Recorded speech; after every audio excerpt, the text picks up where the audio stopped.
dan Pelatihan Hukum dan HAM Jawa Tengah merupakan satuan kerja BPSDM Hukum dan HAM yang berada di kantor wilayah Kementerian Hukum dan HAM Jawa Tengah.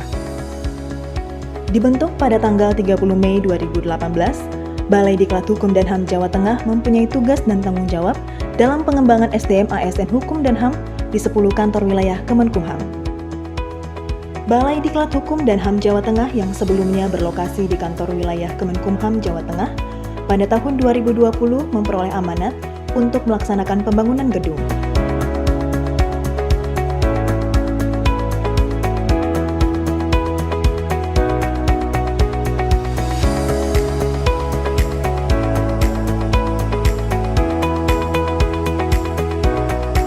Di atas tanah seluas 4.500 meter persegi yang terletak di Jalan Raya Moh Ihsan, Kelurahan Wates, Kecamatan Ngalian, Semarang, pembangunan gedung Balai Diklat Hukum dan HAM Jawa Tengah dimulai dengan berbagai tahapan persiapan.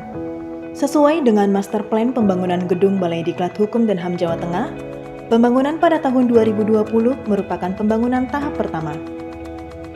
Pada tanggal 3 September 2020, dilakukan groundbreaking dan peletakan batu pertama oleh Sekretaris Jenderal Kemenkumham, Bambang Rantam Sariwanto, bersama Kepala BPSDM Hukum dan HAM, Asep Kurnia, sebagai penanda dimulainya pembangunan gedung Balai Diklat Hukum dan HAM Jawa Tengah.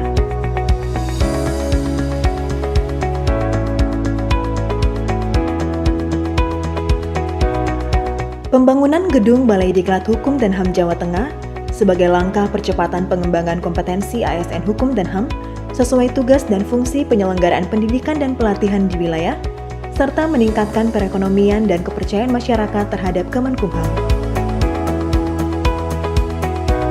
Gedung Balai Diklat Hukum dan HAM Jawa Tengah dibangun dengan memperhatikan kebutuhan masa kini yang didukung dengan fasilitas dan pemanfaatan teknologi.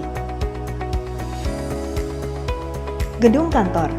Gedung kantor terdiri dari ruang Kabadiklat, ruang subbagian tata usaha, ruang seksi penyelenggara, ruang seksi program dan evaluasi, serta ruang widya iswara. Untuk meningkatkan pelayanan dan memperhatikan unsur pelayanan berbasis HAM, terdapat lobi utama sebagai ruang layanan yang dilengkapi dengan tempat tunggu dan ruang laktasi. Terdapat juga jalur khusus disabilitas yang mudah diakses melalui pintu utama, gedung parkir, menuju ke lantai 1 dan 2. Untuk fasilitas umum lainnya juga tersedia toilet, toilet disabilitas, dan musola.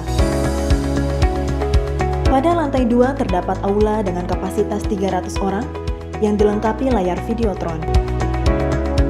Fasilitas penunjang lainnya pada gedung kantor dilengkapi dengan Wi-Fi dan jaringan internet yang memadai, speaker di setiap ruangan, sistem alarm kebakaran dan alat pendeteksi asap, serta perangkat CCTV. Gedung asrama. Terdapat lobi asrama yang dilengkapi dengan ruang registrasi peserta pelatihan. Lantai 1 terdiri dari 2 ruang kelas, 2 ruang komputer, ruang makan bersama, dan ruang perpustakaan. Ruang kelas berkonsep teater dengan berbagai fungsi yang dinamai dengan ruang Puspa Raja atau pusat pembelajaran jarak jauh, dilengkapi pula dengan videotron dengan kapasitas 80 orang.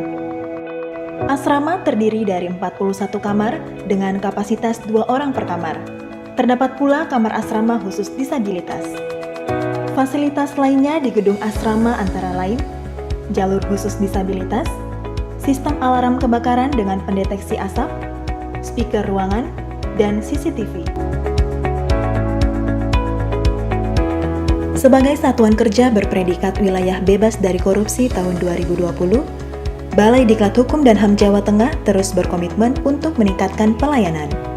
Dengan program unggulan Badiklat Learning Center dan Ruang Puspa Raja, serta semangat kami pasti bisa, pada tahun 2021, Balai Diklat Hukum dan HAM Jawa Tengah bertekad mewujudkan pembangunan zona integritas menuju wilayah birokrasi bersih dan melayani.